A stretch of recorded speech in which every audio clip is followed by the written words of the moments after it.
90% or more of all restaurants lease their space. There's so many challenges to that because we're not experts at leases and lease negotiation and getting concessions and getting the absolute best deal for our restaurant versus the landlord. Well, that's why we're bringing back one of our most popular episodes. Dale Willerton is the Lease Coach. He is a leasing expert, and he knows all the ins and outs, and he can help you not only negotiate a renewal, negotiate a new lease, negotiate the best concessions for your business, but also lower your rent. He's amazing at what he does, and I don't know anyone else that's got the expertise of Dale. And again, we brought him back because he is one of our most popular episodes, and I know that if you listen to this episode, it can benefit you. So stay tuned.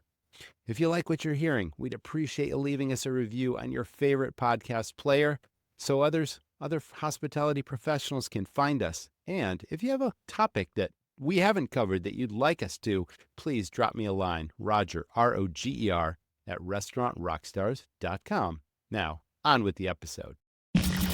You're tuned in to the Restaurant RockStars Podcast. Powerful ideas to rock your restaurant. Here's your host, Roger Bodwin.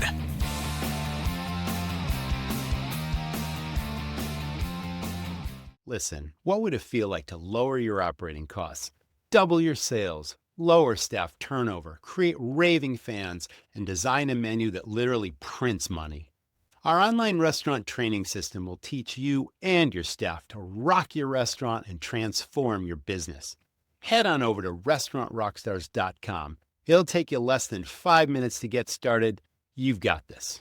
This is the Restaurant RockStars Podcast. So glad you're here. And Dale, you're the lease coach and a leasing guru. Welcome back on the show. We had you on, I think it was about 2 years ago, but you had so much to offer our audience. We just had to bring you back. Roger, I'm so glad to be back with you. You have such a great platform and so much great information. Restaurant owners need all the help they can get, so I'm glad to be back. Let's start by saying landlords negotiate leases for a living, and they own property. It's like they do this all the time. And tenants, not so much. Maybe this is their first time. Maybe they've done it before, but they're certainly not experts. How can this whole situation be a win-win for both a landlord and a lessee? A couple of months ago, I was speaking at the World Tea Expo in Las Vegas. Big event, 500 vendors and exhibitors, 15,000 people. And they wanted to put on a course that was great for people starting up a new tea shop, restaurant, there's coffee business. And they asked about 5 of us to come in and do a presentation. So I did my 1-hour presentation, but at the end of the day, we all had to come back for Q&A. After the audience all asked their Q&A questions, the commentator said, I've got one sort of final question for each of you. And he said to me, he said, Dale, share a circumstance with us where you've negotiated a great win-win deal for landlord and tenant. Yes. And I said, that's a loaded question because I said, I don't negotiate win-win. I work for the tenant. I'm looking after the tenant. If I can get the tenant 12 months of free rent, a $200,000 tenant allowance, all kinds of inducements and a good rental rate, if I can get all of that for the tenant, I'm not worried about the landlord. They'll look after themselves. And Roger, here is what made that question and answer resonate. Everyone in the room applauded that answer because they wanted to win. It wasn't about win-win negotiating. I'm really glad you clarified that because I think that puts our audience in the driver's seat more than the landlord. And I think they would appreciate that as much as your last client. So thank you so much for clarifying that. Okay. Let's talk about, now you specialize in tenant services and you've got a value-added package that includes so much to go to bat for tenants versus landlords. Can you tell us about that package and what that includes and how you work with lessees? Or someone starting for the very first time with a brand new restaurant and they need to lease a space. And different tenants come to us with different situations. A lot of them are startups. They're opening up a brand new restaurant or type of business, and we've got to take them from scratch. That can be site selection, negotiation, document review. Of course, we do all of that. But many of them, Roger, come to us for their lease renewal. Okay, there's 2 million lease renewals in America every year. And that approach is a little bit different because they're already an existing tenant to the landlord. So we have 3 basic services we're offering: a coaching package where we will coach you, mentor you, review all your documents, stop you from making costly mistakes. And nobody even knows you got our help. They just think you got really smart really fast. Okay. Secondly, you can turn the negotiating process over to me and I'll negotiate your lease renewal, or I'll negotiate your new lease with your new landlord and their broker. Or site selection. I've gone as far as Hawaii to do site selection. I was just in Los Angeles doing site selection for a client. And basically, we're looking for the right property at the right price that the tenant can afford. So those are our three main services. And what makes us unique in the marketplace is we only and exclusively work for the tenant. There's no double dipping. We're not trying to get paid by the landlord as well. So when I say to my client, that's not such a great location, or that's too many square feet for you, I'm usually the only one saying that, but they can take it to the bank because it'll be the truth. That's what we do for tenants. Fantastic. Well, that's quite a library of services. Let's talk about site selection because that's critical. We've all heard that old adage, location, location. My very first lease was in a terrible location, but I somehow made it work. How do you evaluate different spaces and what are the keys to that? And I've got some follow-up questions because that's a pretty deep topic unto itself. But let's start with the basics. What should you look for in a space? Of course, it varies from tenant to tenant, but the right size is critical. Most landlords are going to charge you per square foot. And if you only need 2,000 square feet and you're leasing 2,600, like I say, Michael, why do you have 2,600 square feet? You don't need, that's the only unit that was left. That was the only size. Maybe you should have walked away, right? Don't drive around town in a bus if you can get around in a minivan or a car, right? So really, site selection has to be the right property, the right fit. One of my biggest franchise clients is UPS Courier. And I noticed that a lot of UPS Courier franchisees are in good plazas. Their UPS stores are in good plazas, but they're often with poor exposure. They're on an angle, not perpendicular to the road and not parallel. And so that's not so good either. You need that street visibility. Roger, I was driving yesterday on my way back from a root canal. I was driving past this on this road that had, I was thinking of this, 60 or 70,000 cars a day. And a new business had opened up just maybe 100 yards away. But their signage was so small from the road, I couldn't read who they were. Poor visibility. That's right. So are you going to get good visibility? Are you going to get good signage? You have signage if you're not visible at the road, will you be visible on a pylon sign down at the end? That type of thing. And the parking, all of those things play into it. There's 5 different types of landlords, and there's 5 different reasons they own property. There's developers. I used to work for developers. I've got a big background. I used to work for landlords, shopping mall manager. And one of my employers at that time, they specialized in they'd buy a piece of land, they'd design a plaza, they would fill it with tenants, then they'd flip it for a profit. Nothing wrong with that, but that's a true developer. Then you've got insurance companies that own investment property. You've got real estate investment trusts. You've got mom and pop landlords. They all have different motivations. And some of them may or may not want your use. When I used to do leasing for landlords, we had a wish list of all the types of industries we wanted. And if we wanted a coffee shop instead of a dentist, then we might try to charge the dentist more money because we don't really care whether he comes in or not. So if he's willing to pay extra, we'll let you into the plaza, but we're trying to get a coffee shop. Okay. There's a lot of dynamics in there. Oh, I see that. But let me be a little more direct. We use CoStar. CoStar is the #1 multiple listing service in America for commercial space. It's not free. We pay a premium to have that service. So we can see everything that's available for lease.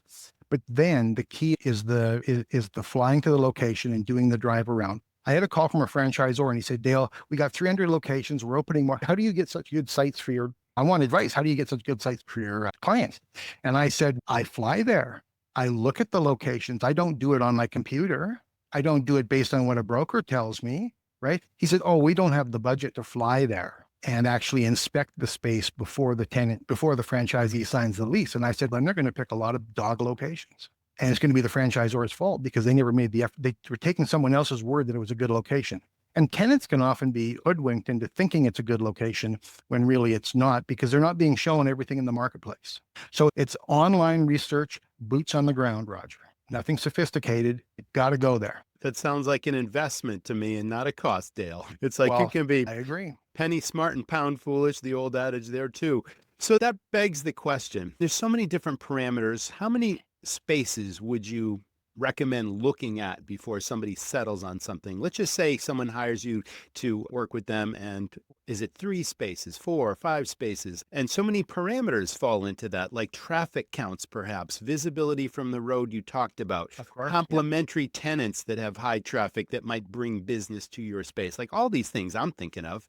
And I'm sure there's more. That's right. And typically it's over 10. So between 10 and 20 properties will make the initial list. Okay, more than I And then thought. right. And then we begin to shortlist them based on finding, oh, it's 4,000 square feet and we only need 3,000. Sometimes that information isn't right there in your face. And sometimes there's columns. In New York, we have a lot of problems where restaurant space, the building is not vented. That's a huge, of course. You can't put food service in there, right? Yep. Those are all the things we find out. And the list is going down and down. And then typically we'll negotiate on 3 to 5. So I like to have 3 lease proposals in play. Okay, 3, not 1. Just because you're in love with one location, you need at least 2 more decoy locations. But it's also leverage, right? Exactly. That's exactly what you want. But if you're using the same broker on all 3 locations, that's not going to work out that well for you. Ideally, the tenant is negotiating directly with the listing agent or directly with the landlord. If you're using a broker, they're not going to want to rate 3 offers. They're not going to want to rate 3 proposals because they're only getting paid for 1 deal, for 1 commission. And they don't want to make the other landlords mad because the landlords might not do a deal with them next time.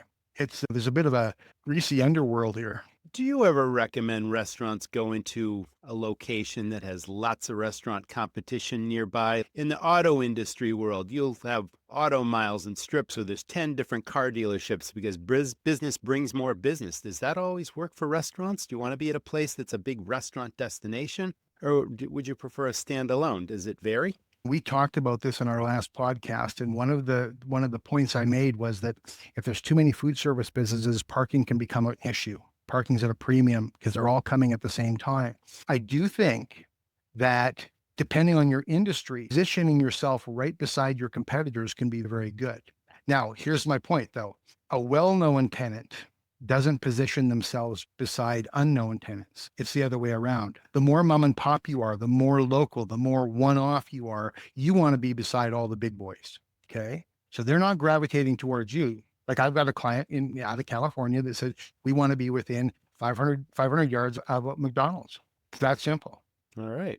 Let's talk about, what about concessions? You mentioned that when we first got on the show, 12 months. Is that unheard of today or is that realistic? I've got to break that down for you. And in my book, I explain this. Now, everybody should remember they're going to get a free copy of this book just by going to the leasecoach.com and signing up for it. Okay? That's fantastic. 330 pages. Now, 12 months of free rent you're talking about. The most free rent I ever got for a tenant, Roger, it was a 10-year lease and I got him the first 4 years free. I'll never do that again. Grand slam home run. Never do that again. Now, I had this one franchise client.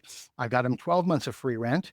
And he said, how could you possibly get me 12 months of free rent? I said, I asked for 18. So it's all about how you negotiate on the deal. He would have been satisfied with 3 months of free rent, and that's all he would have gotten, right? But concessions can be, in my book, here's the point I wanted to make. In my book, I explained that people misunderstand free rent. The landlord and the landlord's broker will represent free rent to you from the time you sign the lease forward. Free rent in my book is explained as from the time your doors open forward. Much better. Yes. The period of time it takes to fixture and design and permit Fit up, and build up. Yeah, and fit up can easily take 12 months. I just did one on the East Coast. I got them 14 months of fixturing period. And then all the free rent came in front of that. So it depends on what you're calling free rent, because my philosophy is there should be no rent payable before the tenant opens their doors for business. 50% of restaurants in America pay rent, Roger, before their doors open because no one took them through the lease and explained these fixed dates are going to come back to bite you. I've got a restaurant client opening in a couple of months in Chicago. Negotiated a really big window for him to do all of his design and build out. Before he could start, Roger, the landlord had to do a certain amount of landlord's work. The landlord had to get the building up to snuff, and then he was going to take over and do his work. The landlord said they'd have it done in 2 or 3 weeks. It was more like 2 or 3 months. 2 or 3 months. So you've got to be careful that if it says 30 days from now, 60 days from now, 90 days from now, these things will happen. That's okay because they're joined. But don't say you get 3 months and then this happens for 2 months and then that happens for 2 months with dates, because the dates are going to get missed. I've owned one restaurant. My HVAC system for my restaurant came in a week late. I was a week late opening. All the other tenants had opened. There was a big grand opening. And I was delayed. It took them a full day to put it in. And then the next day we were ready to open. Everything was ready. The food was in the fridges. We just had no air conditioning. That during the pandemic, that could have been a 3-month or 6-month wait. Absolutely true. Wow, that's a golden nugget of information right there. I think the average person going into a lease for the first time thinks, oh, I'm getting a deal, 3 months of free rent, and then it's going to take them 3 months to open the doors while they're burning through cash fitting up the space while they're paying rent. Right. And working capital is king, especially in a restaurant startup. So that was an excellent point. What is a profitable lease agreement? A profitable lease agreement. I haven't heard that phrase before. The business can be profitable. I thought that was a term in your book. Maybe it's my mistake. Well, it could just be a lease agreement that allows you to be like, if in the restaurant industry, Roger, I think that the average is about, they say if you're doing $1 million, yes, I think you're on the right track. You can afford about 10% of your growth. 10% of your gross revenue can go to your gross rent, right? So if you're doing $1 million out of your restaurant, you can afford about $100,000 on your rent. If you're paying 14 or 18% of your gross in rent, you're not going to be profitable. So I was talking to a client recently, very sharp guy at many locations. He said, we're at 7.5% occupancy cost, but we think we can get it down to 6 with your help. Okay. That's a really interesting point, because our industry is centered around what we call prime cost, right? Which is the sum total of your food, beverage, and labor costs. And the benchmark there, if you have a prayer of making money, it's somewhere between 50 to 55%.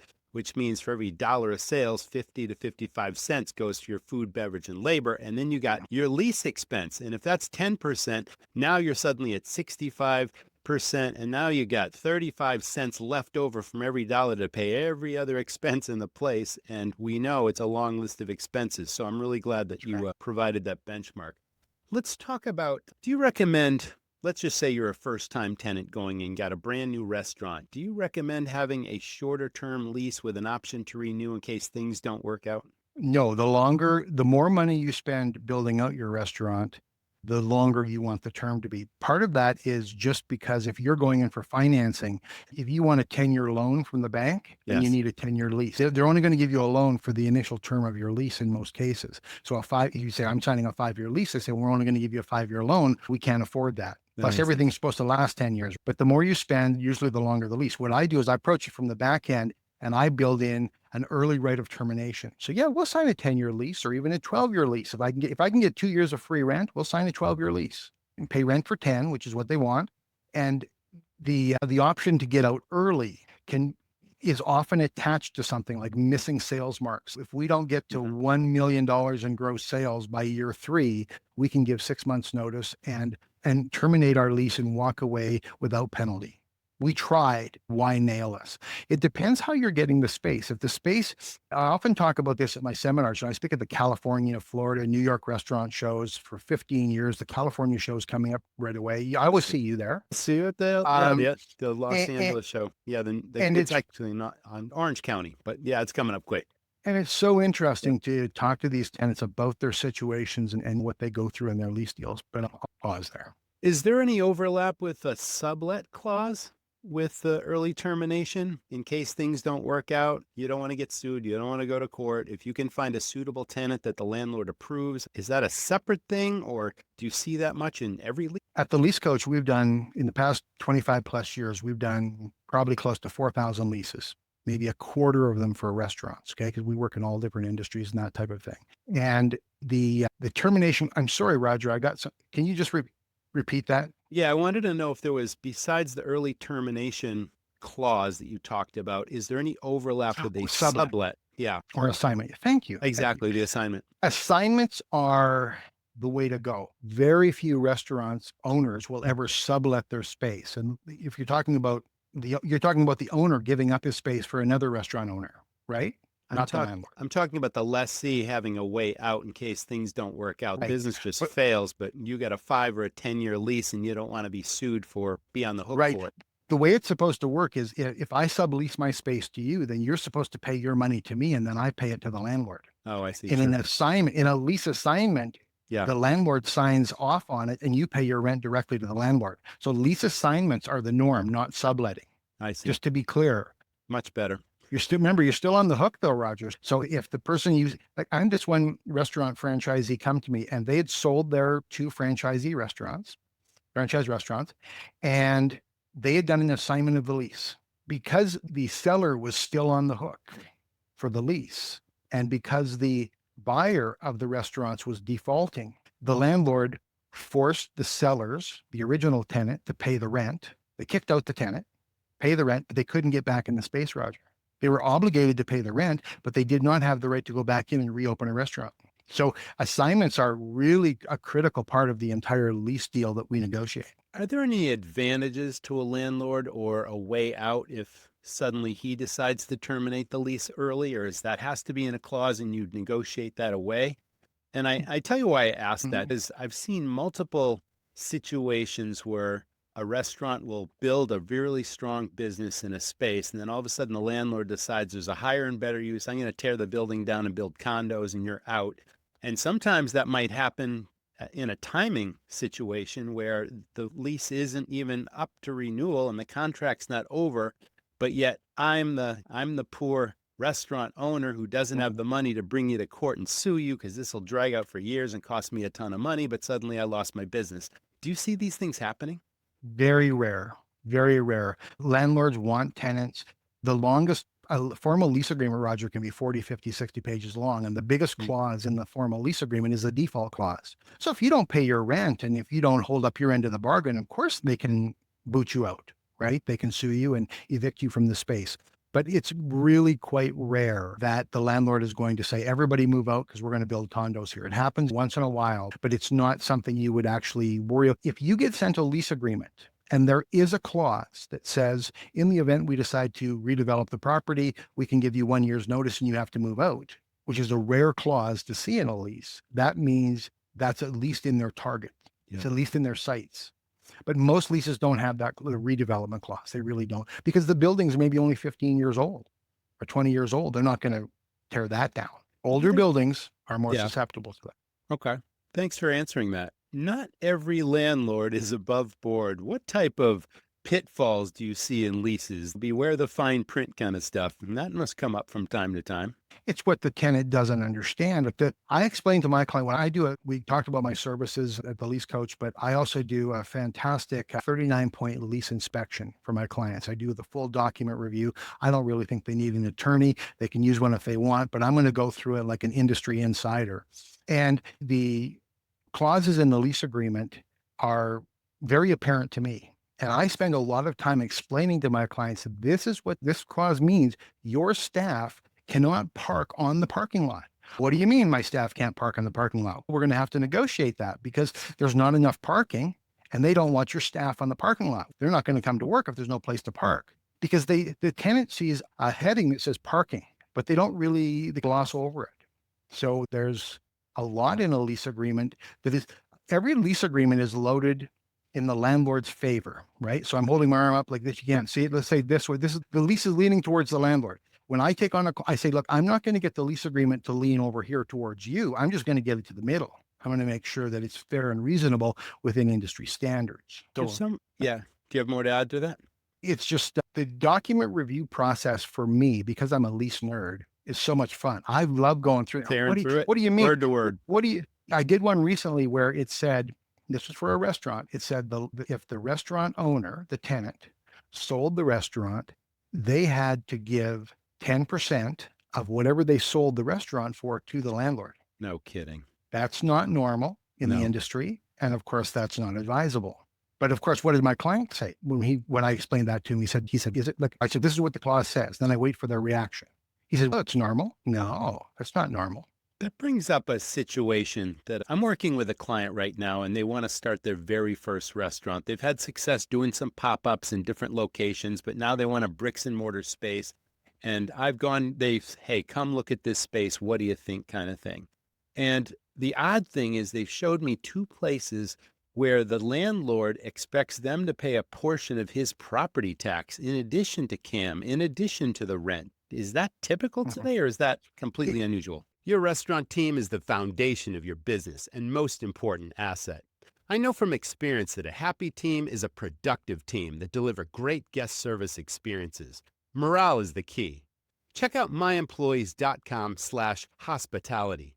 My Employees offers impactful, consistent, and most of all, appreciated recognition programs that boost morale, reduce turnover, and drive guest satisfaction. My Employees is the industry benchmark, helping thousands of hospitality leaders build winning teams. Go to myemployees.com/hospitality. Lily's Fresh Pasta refuses to compromise on quality. This family-owned business, built on time-honored traditions passed down from Lily to her son Antonio, lives on with every batch. Lily's Fresh Pasta is made to European standards using 100% non-GMO, glyphosate-free Italian unbleached wheat. Lily's is served in the finest restaurants in America. I've had Lily's Fresh Pasta many times, and I can tell you it's always molto buono. Elevate your menu. Serve Lily's Fresh Pasta in your restaurant. Ask your local food service representative or call Antonio directly at 603-818-2100. And be sure to follow Lily's on Instagram at Lily's Fresh Pasta. It is. I was speaking at Coffee Fest in Portland just last week, and I explained at the very beginning of my seminars and my presentations now, Roger, I explained there's two types of leases. There's a triple net lease and there's a gross lease. 95% of leases are triple net and 5% are gross. You don't want a gross lease. There's bad things about a gross lease agreement. So 95% of tenants in America are on some form of triple net lease. And that means if you occupy 12% of the plaza or 4% of the mall or 3% of the office building, then you're going to pay that same percentage in property taxes, maintenance, management, all of those costs. That's normal. Okay. So so you're paying a base rent, which is fixed. Let's say it's $20 per square foot. But then you might be paying $5.47 per square foot for common area maintenance fees, property taxes, insurance, maintenance, all those things that go on. So that's normal. Thank you for clarifying that. Yeah. And the triple net is not usually negotiable. Okay. It is what it is. The landlord's trying to recoup 100% of what they spend on the building. And the reason that this formula exists is because triple net charges always go up, right? The trash removal next year is going to be more expensive than trash removal this year. Insurance is sure as heck going to be more expensive next year than it is this year. So the landlord wants to be able to keep raising those triple net charges, called the CAM, common area maintenance, to keep up with inflation. Sure. Wow, that eliminates a landlord's downside. Now, I haven't leased a property in over 30 years, so that certainly wasn't the case back then in my situation, but apparently you just explained it. Thanks for clarifying. Now, when you travel to different locations across the country, you've been doing this for so long, I'm sure you got a very strong gut feel about certain spaces based on what this client wants to achieve in their space. But we talked about downtown locations that have no parking, but they've got neighborhood walk-through traffic. We talked about shopping centers with lots of parking. We talked about, there's so many different parameters. It's like, what's the best way to advise someone? Is it a higher rent for a better location, or what's the sweet spot? There's not one answer there. I think it's really unfortunate that because of the pandemic, the downtowns across America have been decimated. Most of them have not come back. One of my clients in California, he had 11 locations in downtown San Francisco gone because of the pandemic, downtown. Of course. I think downtown's still a little bit risky. If you're trying to do 9 to 5 business for the office buildings downtown, that can be nice. You got your weekends off. But if you're relying on the people who come downtown on the evenings and the weekends for entertainment downtown, it's a whole different marketplace. I believe you get what you pay for in most cases, and paying more is going to get you a better location. It's going to get you possibly more foot exposure, more visibility. So I don't mind paying more for a location. I think you're getting more. And do the clients say, if you were me, would you do this? And then you say, yep, I absolutely would go for this, even though it's more money. I just got to feel that you're going to do much better in this space than you would in that space. It's very subjective, yet they're relying on your expertise and your long history of doing this. As a consultant and confidant to the tenant, yes, as their lease coach, I don't wait for them to tell me. I tell them, you're not going here. We saw the space. I know your wife likes it. I know it's close to some of the other properties you want to. I said, this landlord's nasty. This rental rate's way out of range. There's all kinds of problems inside the building. You're not going here. I tell them. Now, they can override me. I work for the tenant. They can say, Dale, make a deal there anyway. I'll do that. I actually have to sometimes, Roger, write a letter to my tenant. I have to memorialize it and saying, I want to be clear. You've told me you want to go ahead with this location. I want to be clear. I have told you not to for these reasons. So 3 years from now, when you can't pay your rent and you call me for help again, I'm going to charge you again because you never should have gone there in the first place. So yeah, I tell them. All right. Thank you for that. You specialize in rent reductions. We briefly touched on that throughout this. Let's talk about that. When and how to go to work with the reduction. If a tenant has a renewal option clause in their lease agreement, the first thought is, let's just exercise the renewal option clause because the rent increase, already annual rent increases preset. And I say, no, I don't recommend doing that. Let's do our market research first. Let's talk to the landlord. For all we know, we can actually get a rent reduction. Now, Roger, sometimes getting a rent reduction isn't the only thing we're getting. When I approach a lease renewal, I try to make the landlord re-earn that tenancy, right? So I say, if my client moved out, you'd probably have to give free rent and tenant allowance to the next tenant, wouldn't you? You'd probably have to pay a commission on that, wouldn't you, to your broker? Yes. I said, look, you don't have all those costs if he stays. But if I take him somewhere else, so you'd be better off just giving us the rent reduction and giving us some free rent so we can remodel and giving us tenant allowance, that type of thing. So I negotiate a lease renewal as if I'm negotiating a brand new lease for the first time. I want those same inducement packages. And I want to tell you this short story. This was a Firehouse Subs. I did the real estate training for Firehouse Subs a while ago in Orlando, and I was working with this one Firehouse Subs franchisee. And when a landlord puts out a package, here's our proposed lease deal. Often it includes some tenant allowance built in, okay? Tenant allowance is money that the landlord pays the tenant to induce them to sign the lease to offset their build-out costs, and it doesn't have to be repaid. One of the landlords I used to work for, and many landlords across America, will actually give a greater tenant allowance if you're willing to pay a greater rent, because they're going to recoup it. The landlord's focused on what's my net effective return. If I give you more, but you pay more, it'll all wash out in the end. That's what this Firehouse Subs franchisee did 10 years ago. He took a monster tenant allowance and agreed to pay a monster rent. Then he comes to me, he says, my lease is coming up for renewal in 6 months, and they want to increase even that by 12%. And I'm going, hold on here.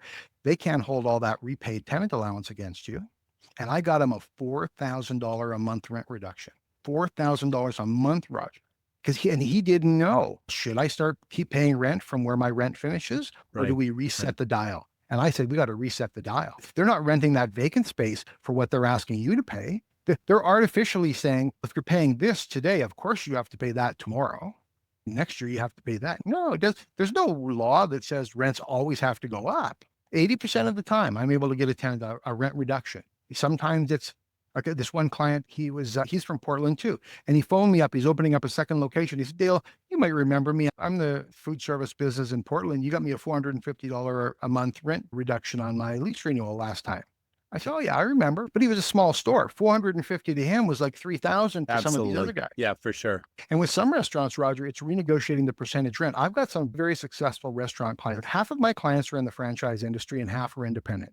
And I've got some very successful larger restaurants, like 4, 5, 6, 7,000 square feet. They're doing big numbers. And my focus is going in and renegotiating their percentage rent because their base rent isn't too bad, but they're doing so well that they're paying hundreds of thousands of dollars extra in percentage rent. And that's what we don't want to do. I do that all over the country.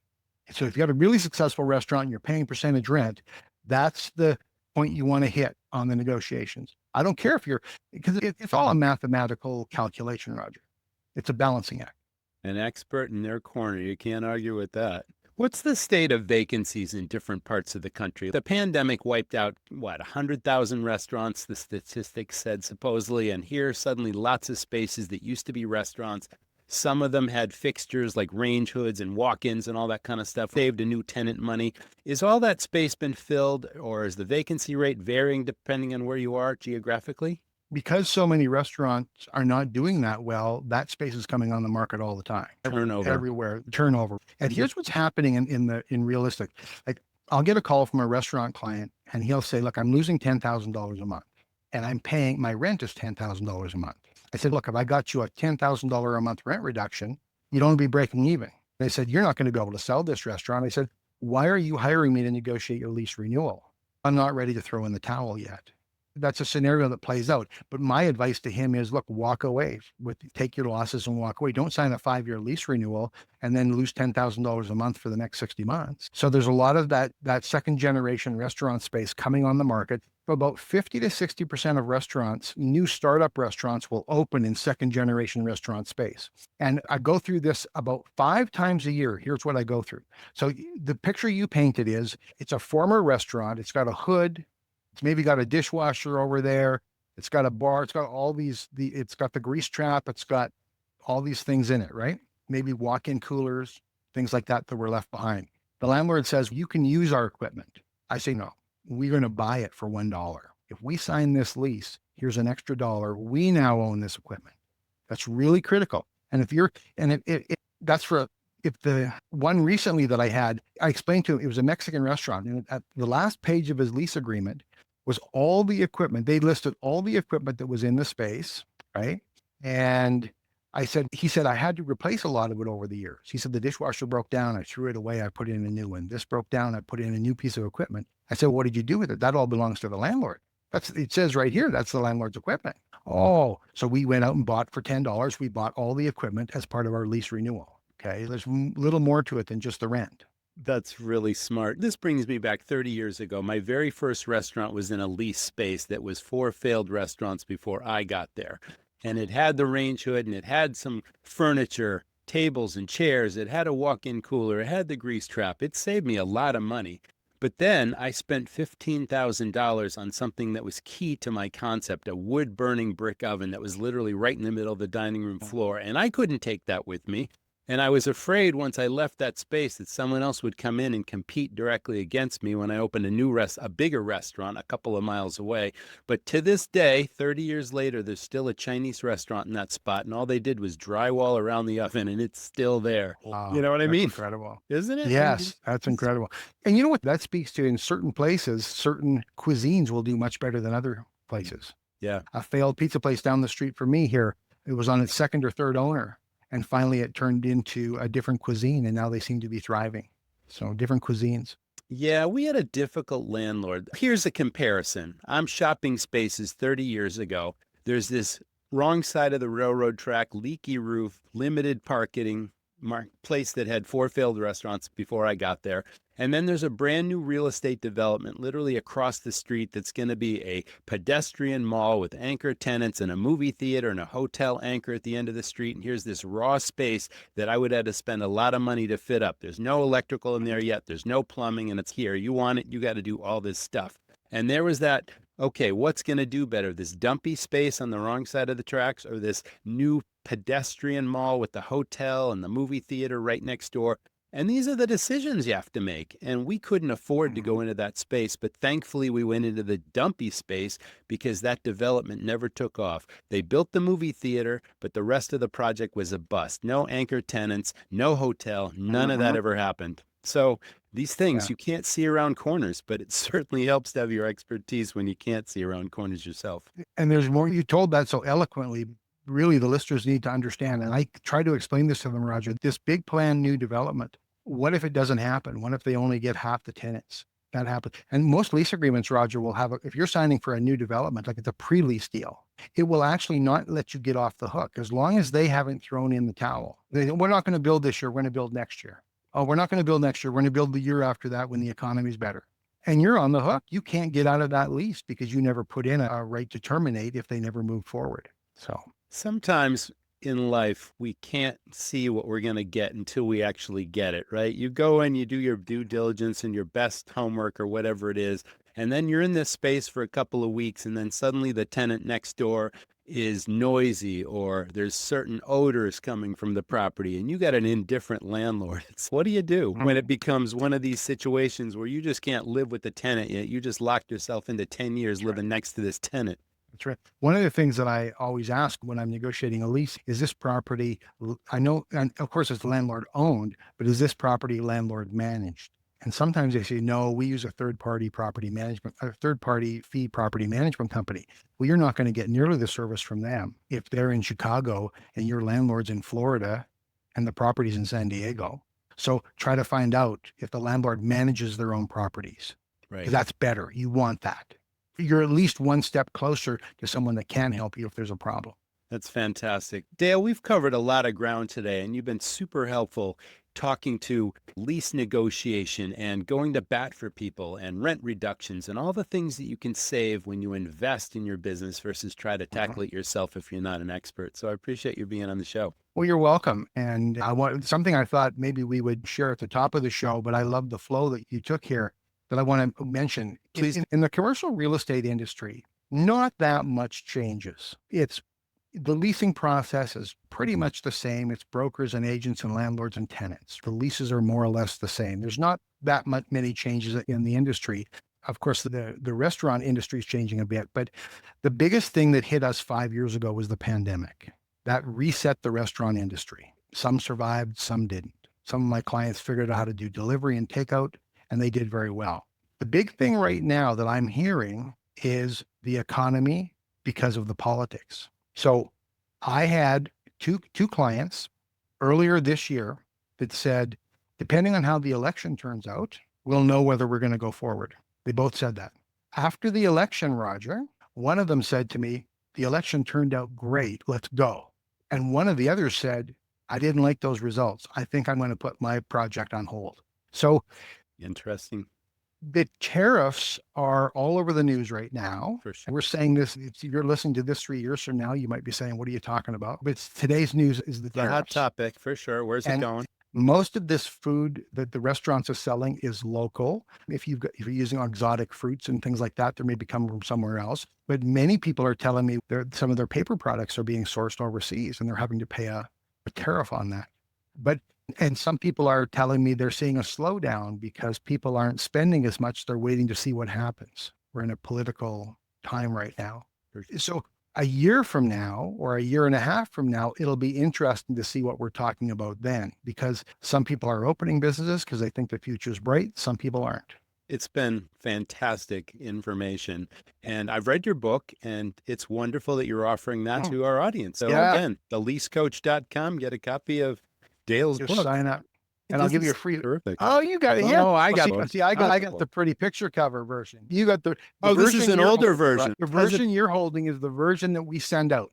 This is a promotional copy with a picture on it. Right? Same content inside, 330 pages. My publisher says most people only read about 50% of a how-to book.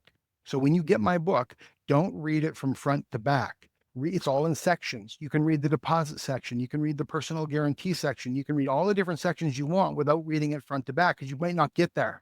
And we send out hundreds and hundreds of these every year, Roger. And it's so funny how so many people email back, thanks for the book. Don't have time to read it. You're hired. Because they just want, if you can hire the guy that wrote the book, sometimes it's more expedient than trying to learn it for yourself. But no, I totally see that. Absolutely. It's a fun industry to work in. Am I going to see you at the California Restaurant Show coming up? I can't wait. August 3rd through the 5th, and I booked my reservations yesterday, so I'll be flying there, and I'll see you at the show, Dale. Wonderful. It's Roger. Thank you so much for being on the show. You're doing a great service to our industry. You're welcome. That was the Restaurant RockStars Podcast. Thanks so much to our audience for tuning in. Can't wait to see you in the next episode. Thank you to our sponsors this week. Stay tuned, stay well. See you next time. Running my restaurants taught me that the right tools move your business forward, so I'm a fan of Touch Bistro. It's more than just a POS, it's an all-in-one restaurant management system built by restaurateurs. Touch Bistro helps speed up service, reduce errors, and turn tables faster, while loyalty programs, online ordering, and contactless payments boost your bottom line. Plus, real-time analytics, inventory tracking, and staff scheduling are game changers. Want to learn more? Reach out to my friend Becky at BTARTICK@touchbistro.com or give her a call at 647-360-3994. She'll give you the full scoop and take great care of you. Thanks for listening to the Restaurant RockStars Podcast. For lots of great resources, head over to restaurantrockstars.com. See you next time.